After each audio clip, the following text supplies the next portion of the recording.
This video is going to give you some advice regarding your exam. But before we can start with the video, please make sure that you have done the following. Have you submitted your PAT? Remember, it is 60% of your final mark. So even if you get 100% for your exam, if you did not do well in your PAT, it is going to cost you marks. Do you know what you are writing about? Do you know that it is Greenfoot and not Scratch? And the sections about computational thinking. Have you made notes from the videos? Remember, especially the terminology is extremely important. You need to know your terminology and your definitions. Know what it means if I say pattern recognition, algorithms, computational thinking, variable. All these things are things that you need to be able to explain or place in your own words. So know what the definitions of all of this is. Remember, a paper can become quite daunting if you don't know what the terminology means. If, like me, you are not English speaking, you have another home language, it especially can become difficult. We are not used to the big English words. And then when we read them, it makes us go all, oh, I don't know what's going on. I don't know what to do here. If you know what each term means, you will not become flustered the moment you see it in the paper, and you will be perfectly fine to answer the question. Don't let your self confidence be undermined just because you did not know the terminology. Please make sure, did you ask your teacher about those terms and definitions and concepts that was used that you did not understand? If you did not, please reach out to your teacher so that they can help you.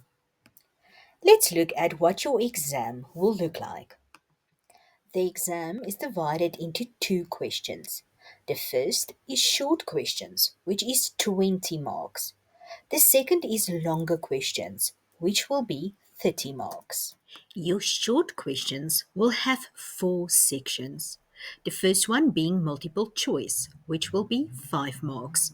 Then true and false, which will be 5 marks. Give one word for the following, where they give you a definition, for example, and then you have to give the specific word that belongs to that definition, which will be 5 marks. And then you will have a word bank where they are going to give you a sentence and leave a word out. And that specific word you will find in a word bank, which you then will have to put in the specific and correct order. And it will also be 5 marks. If you add all of these numbers together, you will see that it gives you 20 marks. Let's look at some examples of what they can ask. First off, the multiple choice. You can get questions like the following. A flowchart is a background in Scratch, B, a visual representation of the steps in an algorithm, C, actions the computer waits for to happen, or D, a simplified plain language version of computer code. Now, obviously, you studied very, very hard, you made all your notes, and you know exactly what a flowchart is. The same with pseudocode, computational thinking, abstraction, and everything else that they talked about. Definitions are extremely important because this is the type of thing they are going to ask in your short questions. Now, in our case, we know that the answer will be B, and that is exactly what you are going to do in your exam as well. You're going to read the question and then just say whether or not it's A, B, C, or D. Again, your definitions in this case is extremely important. That does not mean that they cannot ask you anything else, but most of the questions is going to be related to definitions or your understanding of what a specific term means. Your true and false questions will be exactly that. They're going to give you a statement and you have to decide whether or not it is true or false. For example, if they say a class is a blueprint for creating objects, it would be true. If they'd swapped it around, which they can do, for example, an object is a blueprint for creating a class, then obviously you would say that it is false. Make sure that you read these questions very carefully because sometimes one little word can throw you off. Know your definitions. The more you know your definitions, the better you will do in these types of questions. The next type of question that they're going to ask is where they give you a definition and you will have to give one word for this definition. For example, as you can see on the screen, they can say the term used when two actors touch.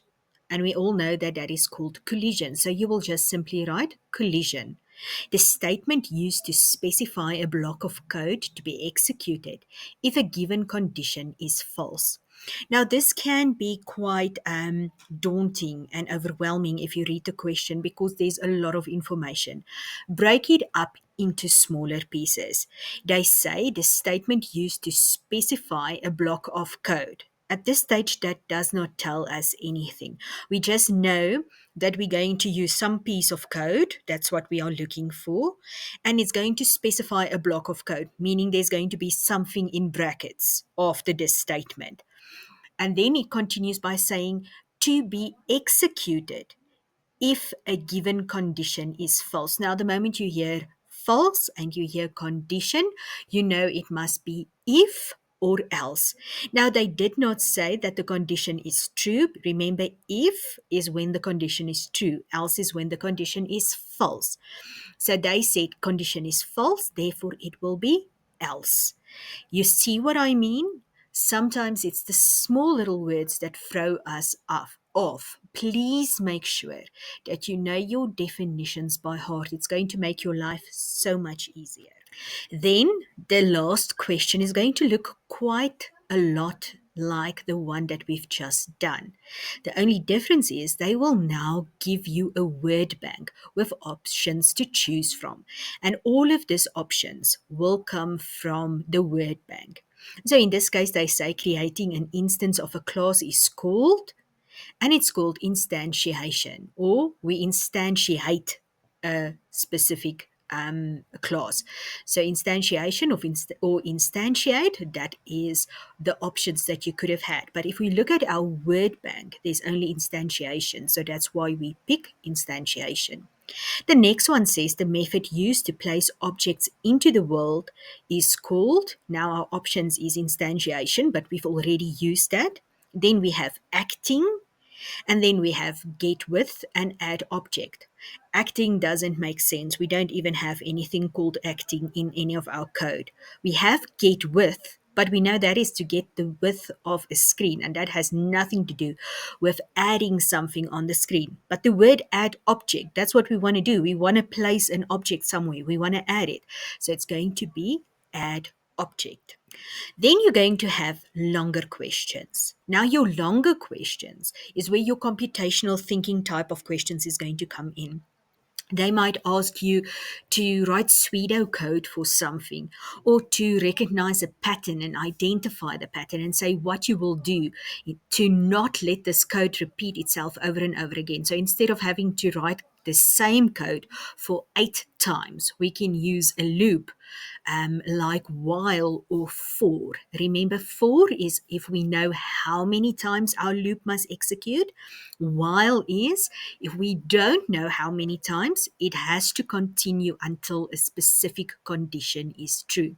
So that is something that they might ask you. They might give you a piece of code, or they might just ask the question where they say, you have the following, and it must repeat for 7 times or 8 times. Then you know, I'm going to use a loop. I'm not going to write the code 8 times beneath one another or below one another. Also, make sure that you know what the code does. If you don't know what the code does, you will not be able to answer the question. So if they speak about get width or get height, you need to know what it does. Otherwise, you will not be able to answer the question. They might give you a snip or a section of code and then say, please tell me what this code is going to do. And then you should be able to understand what the code does so that you can explain what it does. Remember, you can explain it in your own words, but it is important that you know that. Also, they might give you code and then they are going to ask you to rectify it. You've seen this quite often in your papers. You've also seen it in HTML. So they give you code and they, for example, leave out a semicolon. So you need to put a semicolon in. Or you have a actor, let's say an ant, and the ant is moving right, but you wanted it to move left. So what will you do? How will you do that? That is code that they're going to give you, and then they're going to say that this is not doing what it's supposed to do. Please help me fix it. So either it's going to be errors that you have to identify, or it's going to be code that does run, but it does not do what it's supposed to do. So please make sure that you know and understand what code does. Do not just study it and learn it by heart. Know what each part does. Now let me give you an example of a type of question that they can do the following. They can say write pseudocode for the following. Remember, they can also ask you to draw a flow chart. So make sure you know your flow charts. Know what a square means, an oval means, a diamond means. It's extremely important. Watch the videos again. If perhaps you are one of the unlucky people who are watching the pseudocode video and it cuts off, please just ask your teacher to resend it to you. It was a Moodle glitch that happened, not to everyone, but to some people. So if it is you are one of those cases, just send your teacher a message, or you can even send me a message, and I will gladly send that to you so that you know exactly what's going on. Now, as I said, pseudocode, flowchart, they can ask you either one, it doesn't matter. And in this case, they say a robot is cleaning a square room by vacuuming each side of the square. Okay, so in this case, we know that a square has four sides. So at least four times, whatever we do should be done. But they can obviously specify, like in this case, that it must be more times. So let's have a look. Also, when we see square, we know four times, so we know that there will most probably be a loop. You are old enough for them to ask you about loops. There's definitely going to be questions about loops. Make sure you know about for and while. That's important. But obviously in pseudocode, you will not speak about for or while. You will just say repeat what amount of times it needs to be repeat. Okay, so we know that it's cleaning. We know that after cleaning one side, it rotates 90 degrees. Okay, so it moves along one side, that we know.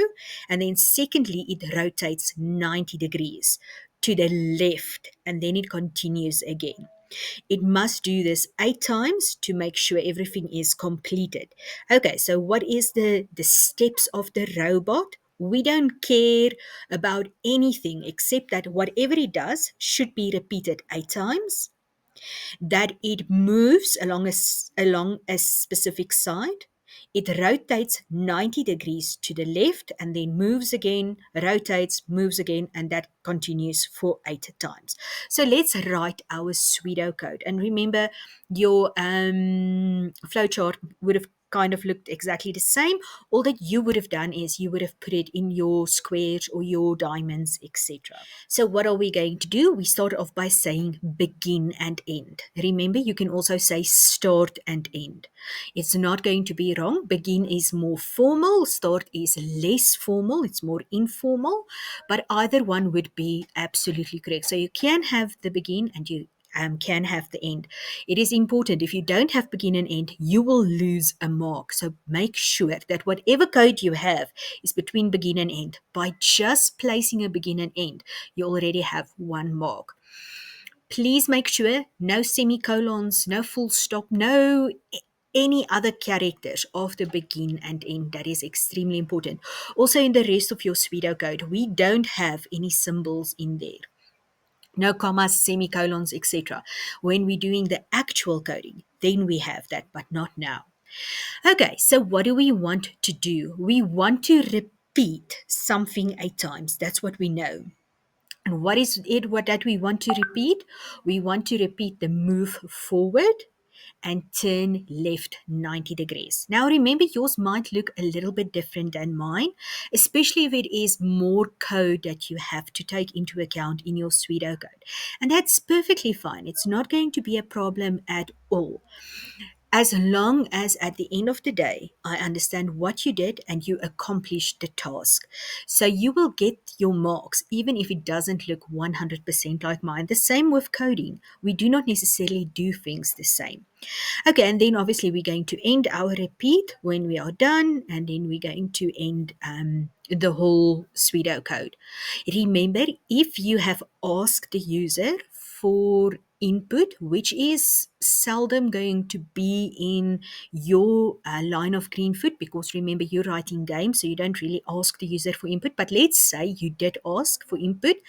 Remember that you will need a variable, and that when you assign a value to that variable, you are not using the equal sign, but an arrow pointing left. If you are unsure, go and watch your videos again about that. As I said, chances of getting that specifically in your question paper is very slim, because in Greenfoot you usually write games which does not necessarily require the user to enter anything, so the chances are smaller that you are going to get that. But this that I'm showing you on the screen is most probably going to be in your question paper. The repeat will be different, and maybe it's not move, maybe it's only turning, or the 90 degrees might be 60 degrees, but please make sure that you do know how to do that. This is one of the other types of questions that they can ask you when it comes to the longer questions. So they can give you a piece of code, and now they have a lot of options that they can do here.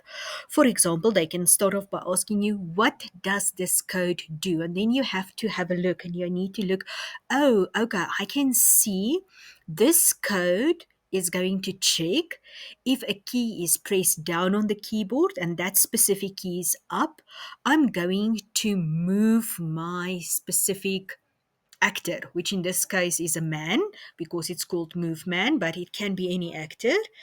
I'm going to move it upwards. If the key on the keyboard is pressed down and that key is down, it's going to move downwards. And the same with left and right. So you would have, in your own words, explain what this code does. A second thing that they can do is they can, for example, leave the left and the right out and say that you have to add that code. So then you have to write that code down. Please know that they will be lenient. I know that when you code this in Greenfoot, Greenfoot will tell you, oh, you forgot a semicolon or you forgot a bracket. But now, let's say, for example, your code was correct. You had the correct idea, but you forgot to add a round bracket. You know, like there's quite a lot of round brackets. Now you forgot to add one. They will still award the mark. So they will be lenient when there are some errors in your code. I'm not talking about you've used the complete wrong code that does not even make sense. That's not going to be where they are going to be lenient. But let's say, for example, you used a capital letter where you should have used a lowercase letter. They will oversee that. That's when you write your own code. I'm also not talking about when they ask you to identify errors. If you identify an error and then you do not see the capital letter, for example, that should be a lowercase letter, then obviously that's not going to award you a mark. But if they ask you to write your own code or complete code, and you've made like a mistake in that regard, forgot a bracket, a semicolon, a capital letter or lowercase letter. Let's say, for example, you forgot a quotation mark, perhaps to close the quotation mark or to open the quotation mark. They will be lenient when marking that. So that is another option that they can do. They can ask you to finish code. And again, just like with when I talked about pseudocode and flowcharts and algorithms, yours might look different than mine. You have seen this. My code looks completely completely different than Mr. Allen's that he has used on the Moodle videos. And I'm sure the one that your teacher used might also have been different than both of ours. And that's perfectly fine, as long as you solve the problem in this case, making the man move up, down, left, and right when the keys are pressed. It doesn't matter. You just have to solve the problem. So you can use your own code. You do not necessarily have to use our code. The questions will also be quite similar to what you have done in class as well. Then also, of course, what they can do is, as you can see there are in the last line are some question marks. That means that you will have to complete only that little piece. What should be added there? They might have there where it says if Greenfoot is key down up, I beg your pardon, set location, get X, get Y, then it says -5.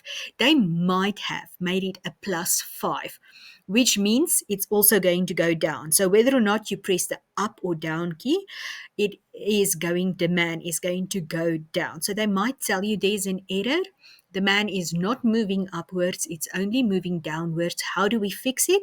Then you should be able to say, oh, it must not be a +5, it should be a -5. Usually in this case, it's literally just changing the plus or the minus sign to get it to move in the right direction. And it's usually when it comes to direction. It might also be with degrees, it is possible, but it's usually some kind of movement or direction. Again, make sure that you know how a for loop works. They might ask that.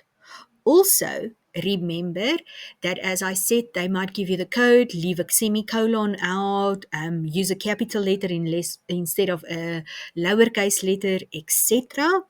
Then you just have to identify the error and then you have to say how you would rectify it. Please make sure you will see that these types of questions awards 2 marks per error. You have to identify the error, that's 1 mark. And then you have to say how you would correct it. Knowing what the error is does not mean you know how to correct it. So you have to do both of them. This is the type of questions that they can ask. They can also, of course, in the longer questions ask, what is the purpose of a for loop? Or what is the purpose of a while loop? I have mentioned it in the video. I'm mentioning it again. A for loop repeats for a specific number of times. You know how many times it's going to repeat. A while loop repeats for an unknown number of times. So it's going to keep on repeating until a specific condition is true. Know what get X, get Y, get width, get height, set location, etc. means. That is important. Know what act means. Know that if you put code inside of act, it's going to keep on repeating until you click on the cross or you specifically end your program. Know what a constructor is. Know that a constructor is special. It has the same name as a class. So if you call your class man, the constructor will also be called man. Know your terminology. That is so important. If you know all of this, you will do brilliantly. The most important things to remember for your upcoming exam is to remember the following. Be prepared. The better you know your content, the more you will be able to answer your questions. There is going to be big words in there, words that is going to sound weird to you. If you studied your terminology, you will know exactly what it means and it will not freak you out. Big words freak us out. The moment we freak out, we can't think clearly and then we do not answer the questions as we should answer them. So again, make sure you watch your videos and that you make notes. Ask your teacher if there's something that you do not understand. Relax when you go into that examination hall. Remember, you have more than enough time to finish the paper. You will most probably finish it way before the time is done. It's going to be 1 hour, 50 marks, but the first questions is going to be quick because it's short questions. So you have more than enough time. It's going to be a fill-in paper, so you will complete it on the paper. You will not be required to have a laptop or any device with you. So that makes it a little bit easier. So just breathe and take your time and answer your questions as you should. Make sure that you read your questions carefully, especially with the shorter questions. Sometimes one word can change the whole meaning of a sentence. Make sure that you know exactly what they require of you. Break your question up into smaller pieces if it is too big, and rather answer than leave something blank. If you answer something, you still have the chance of getting some marks. But if you leave it blank, you are guaranteed a zero. Also, please make sure that you only answer what is asked. You don't have to add any additional information. Just answer what they ask of you. I hope you do brilliantly. Good luck with all the studying, and please reach out if there's anything that you need.